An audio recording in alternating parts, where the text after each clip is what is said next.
My name is Judy Niemeyer. I'm here to teach you how to use the Creative Grid wedding ring templates. Before we get into showing you the cutting, what I want to do is tell you a little story about why we created these. Right? We have been designing patterns for about 20 years.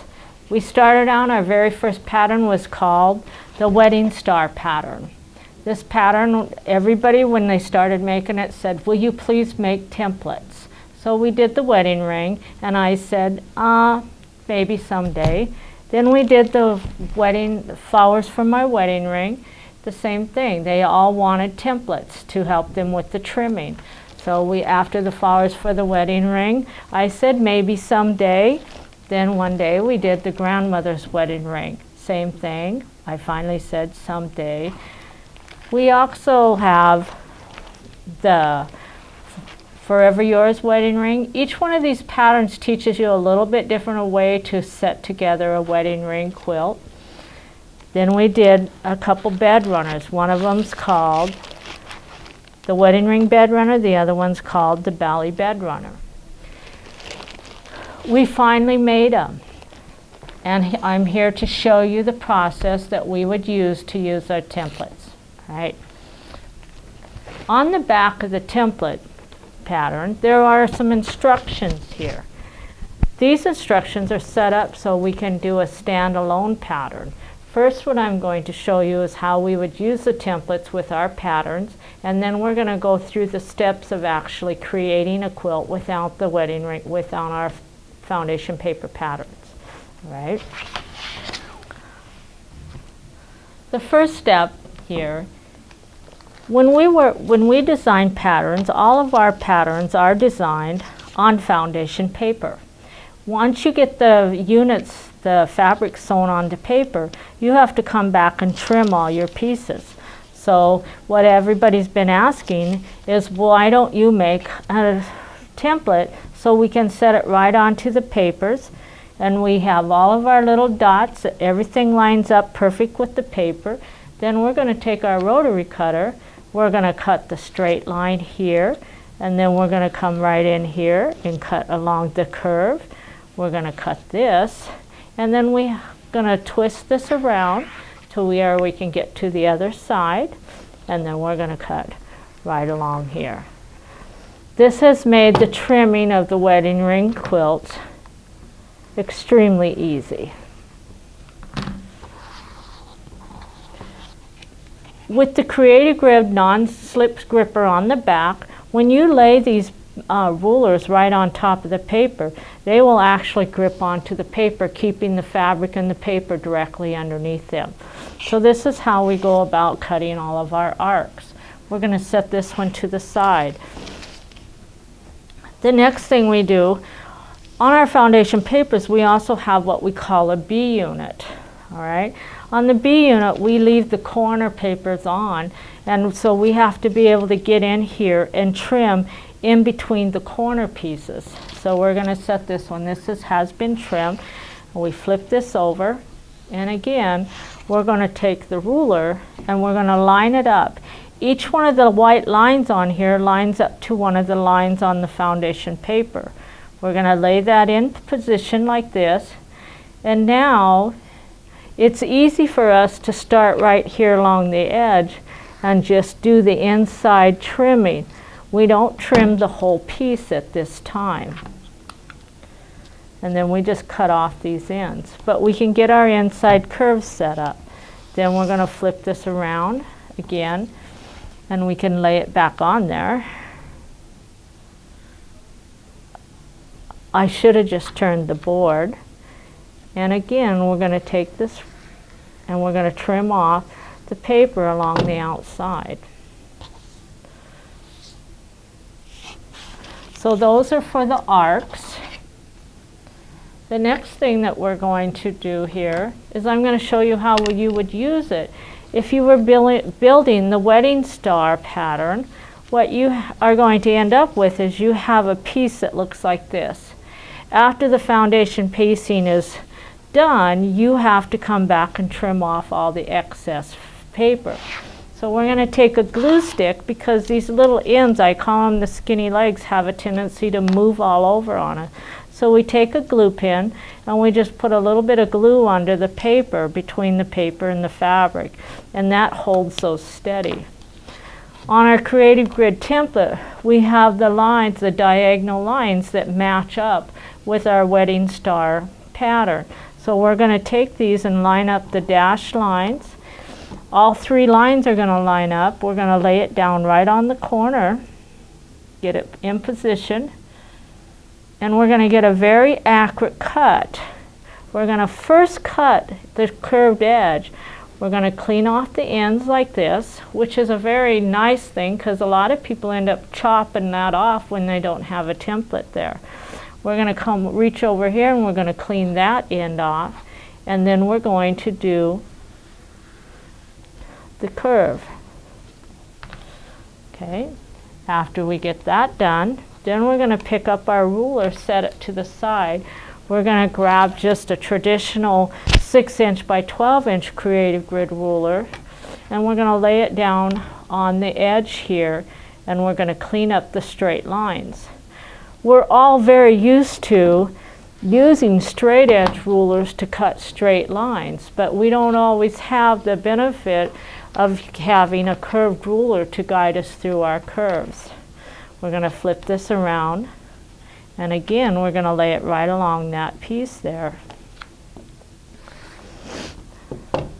And now we have our perfectly trimmed center units for our star. Okay, you're going to do the same thing with the dark star. And I'm going to repeat this one more time, because in our wedding ring you also have to have a dark star to go with it. And I'm going to show you the pieces that you need. So we're going to flip this over. I've already glued the tips on this, so we're going to take our pattern, our template here, we're going to put it in place, slide it right down there, and when you get done building one of these patterns, you've done this about 80 times, so you get very good at positioning your ruler. We're going to pull the ends off here, and then we're going to take this, we're going to move it around on our turntable, and we're going to trim that off.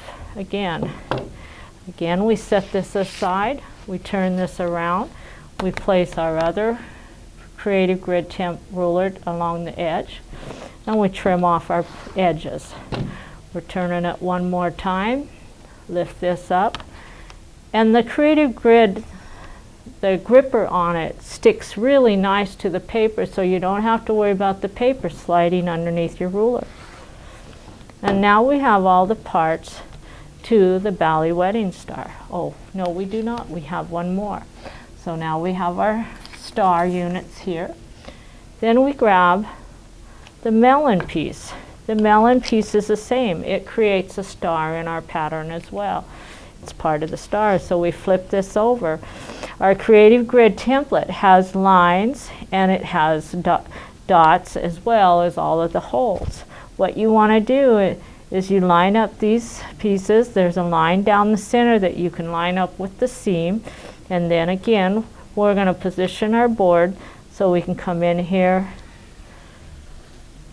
Very accurate curved piece cutting. Then we're going to swing it around, and again we're going to take this, slide it around. The other nice thing about this is when you're sewing on foundation paper, we all seem to believe that the paper doesn't shrink, but that's not true. In your sewing process, the size of thread that you use, the type of seam you use, can all cause a little bit of shrinkage, and the number of seams that you have in a unit. So if you get this piece and when you're done sewing it, if you lay the ruler on and it doesn't quite fit, it's because your piece has shrunk up just a little bit. So this is bringing you back to the traditional size of the unit. Because all of our templates and our designs are designed with floating points, it won't make any difference if it's a little bit bigger than what the paper is. It's going to come back at the right size. When you get all done with this, you're also going to flip. Once you start getting these pieces trimmed, you're going to flip these over, and there's these little holes in the top here. You're going to take a marking pen and you're just going to poke this down through this. And what this did is we just gave you all your registration points, so when you're ready to sew your pieces together, you don't have to look to see where everything's supposed to go. You're just going to put a pin down through these registration marks and start joining your pieces. Okay, so after we have used these for all of our patterns, we decided that we needed to come up with some designs that were standalone designs. And so on the wall we do have a few designs here that we've created, and I'm going to go through there. So this does not require any foundation paper, so you can still teach a beginner wedding ring quilt by introducing these very simple wedding ring patterns. You get your students ready and train them how to do all the curved piecing for the wedding ring. After you get through the training on the simple part of the wedding ring, then you can come back and you start training them how to do some paper piecing if you like. This pattern right here uses a 4-patch in the back, and we take the leftover pieces and put into the melons. This is the whole template piece, which was done with fussy cutting, and then we did our melons. We did our ring colors as a one color here, a blue, and we alternated the ring color. In this pattern we used 6 different ring colors, so every single ring is a different color, which takes 1 strip of fabric. In the pattern, the quilt up here, this one we added our wedding ring foundation papers to the background. We used 4 background colors, and this one we're starting a series of 2-color quilts as well. So we're going to start going through the instructions and show you how to make a wedding ring without the foundation paper. On the back, as I said before, there are instructions here, and I'm going to follow up with these instructions. The very first thing that it's going to tell us to do is to build a 4-patch. I'm going to get rid of all of my little scraps here for a minute. We're going to throw them on the floor over here. All right. Everybody that's watching this video, I'm sure you know how to sew up a 4-patch. And what we did is we actually took 2 color families here. And I don't have 4 pieces, but I don't think I need 4 pieces.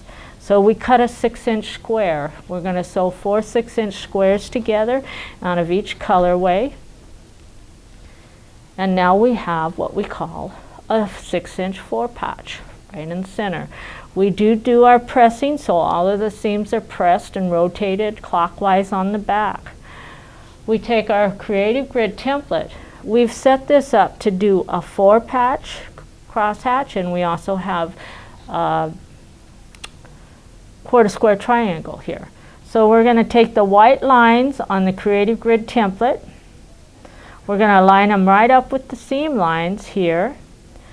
The first thing we're going to do is I'm going to turn my board just a little bit here. And I'm going to take my rotary cutter and I'm going to cut off the ends on this side. So we're cutting off 2 end pieces. Then we're going to take the rotary cutter. Notice how I'm using a 60mm rotary cutter here.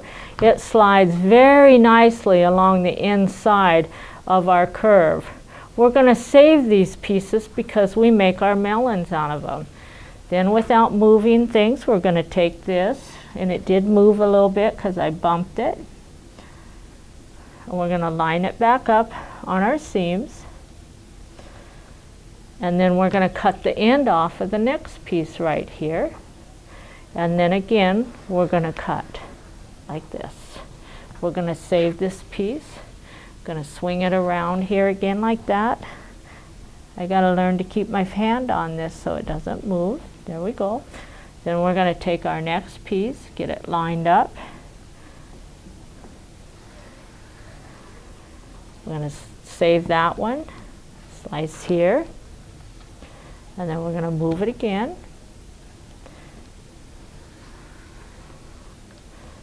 Right, so now we have our piece, and we now have our center all cut for our units. All right, Now we're going to take these pieces here, and because I don't have a sewing machine, we're just going to give you a demonstration. Actually, the way it's set up is these are sewn together, but because we use two values of color, we put the darks on one side, the lights on the other side, and we sew the units together. After we get those units together, we grab our melon template here, and we're going to place the melon template. There's a line down the center. You're going to line up that line, and then you're going to come in and you're going to line up the two holes along the edge, and that's going to center this piece for you. Then we're going to take our rotary cutter again, and we're going to trim right around the outside of this, and then we're going to move this around like this without bumping it, and then it rides on there really nice, and then we do this again. Okay, so now we've just cut our melon pieces out. All right, so that's the next step to our quilt pattern. After you get the melon pieces out, cut, I'm going to show you how we actually join. I do have an arc here that I cut. It's an A unit, and I'm going to show you how we actually join these pieces. We have our very center line here. We have this center line. I take a glue pen. We're going to take the glue, and we're going to put just a little bit of glue, and then I just press those two seams together right here. Then we're going to take this glue pen, and we're going to, or that end there, and we're going to glue the fabric to the paper. Now if you don't have paper there, then you don't have to put the glue because you're just working with a piece of fabric. We're also going to do the same thing on this end. Then we're going to take and we're going to run some glue along these edges.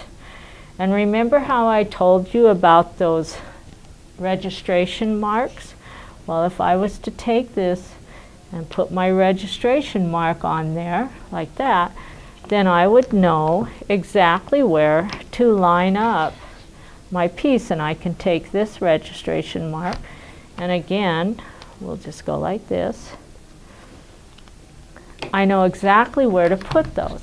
I don't even need a pen. All I have to do is come in here with my glue, and we're going to take this piece like this, and we're going to match those two marks and just take my finger and push the two pieces together.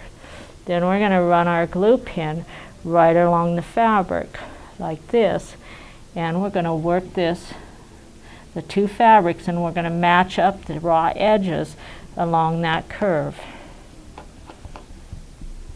Okay, and then we come back here and we do the same thing where we grab our registration lines, and we're going to slide it on there, match our points, and then again we're going to roll this along like this. This is a great little trick for beginners who don't really understand how to get the edges together. And now these pieces are actually ready to take to the machine and start doing your curved piecing. You can get them all set up and chain the whole works, all right? And that's how we get our curved piecing started. So the next thing we're going to do is this one was actually cut and trimmed with a quarter square, all right? What we started with is we have our quarter square triangles. The instructions tell you here to cut a 13-inch square. You can cut that square out of as many background fabrics as you want. You're going to take a big ruler and you're going to cut it diagonally to where you are making triangles. Then you come back and you sew all the triangles back together. This one we have 4 different colors in. After you get the triangles put together, you're going to press the back. All the pieces are going to be pressed clockwise. You lay this right down the center. We line up all the seams, get it right in the middle. And again, and if it's not quite hitting because you've stretched it, just move it around a little bit and push it where it needs to be. And again, you're going to start your cutting, and you cut the ends off first, and then you come in and you're going to do all your trimming. Yes, you're going to save these pieces because you're going to use those to make melon pieces out of. Then we're going to grab the next one.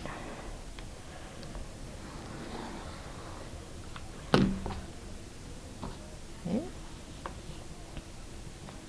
And the next one.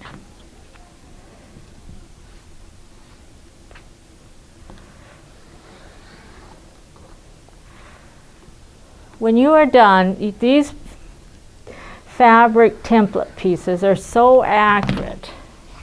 I am impressed. I just am really thrilled about the way the templates turned out, and I can't wait to keep showing all of my students how to use them. All of these will be made into melons. All right. So the next thing we have to do here is, what if we want to keep all the pieces together? What the instructions tell you is to cut a piece of fabric that's 15 inches wide across the width of your yardage. And so if you're cutting, let's say you wanted to do a quilt that had 16 of these pieces, background pieces in your quilt, you would stack all of your strips together, and then you're going to position the template piece right in the middle like this. You're going to set the melon pieces in, and you want to slide it over so you're not on the selvage there. And then you're going to, this one comes out of here, this one out of here, and this one out of here. So because we've layered everything, it's worth our time to actually take and cut right along this, and then pull these to the side and come back and cut them later. So you have very accurate cutting for the whole thing. Once you get this grouping done, then you would slide it over, you would move your template piece to the next position, and you would cut. And each 42-inch strip will give you 3 background pieces and 10 of the melon pieces to create out of one strip. All right, and we're not going to cut this one at this time. Okay, I think you guys all know what I'm talking about there. All right, so now we've cut all of the background pieces, but we have to start cutting all of the arcs as well. So in this pattern up here, we actually took and made every ring out of a different color. So we have 6 different strips here. The strips are cut at 4 inches wide. You can cut a 4-inch by 11-inch rectangle, and you would place your melon piece on top like this, and you would cut around that. But if you do a strip and you're looking for 4 out of the same one, then you need to arrange the pieces on here a little bit. So I'm going to use 2 pieces that have already been cut and show you how this is done. So one piece is going to be arranged like this, and the other one is going to be arranged like this. So once you know where to position the ruler, then you can come in here and place your Creative Grid ruler in the down position. We clip all of our pieces together so that they don't slip, so you can just flip those pieces back like that from the binder clips. And then we're going to take this piece right here, and we can take our ruler and we can actually cut through 12 layers of fabric. All right, and I need to lift both of my tops so I can get a deeper cut on this. Okay, so now we're just going to pull this back out of the way, and then we're going to come over here, turn this board, and again we're going to slip the ends off. I'm going to swing it back. I'm going to slip the end off of here, and then I'm going to turn this so I can get a good grip on my ruler, and then again we're going to roll right around there through 12 layers. Of course, realize that you do have to have a sharp rotary cutter when you start this. Now you have 12 perfectly cut pieces. So now you're going to take this piece here that we left over here. We're going to flip the back part off of this so these are standing up, at this point, and we can probably just pull that clip off. Place this in position there. So now we know where to start, and we're going to do that again.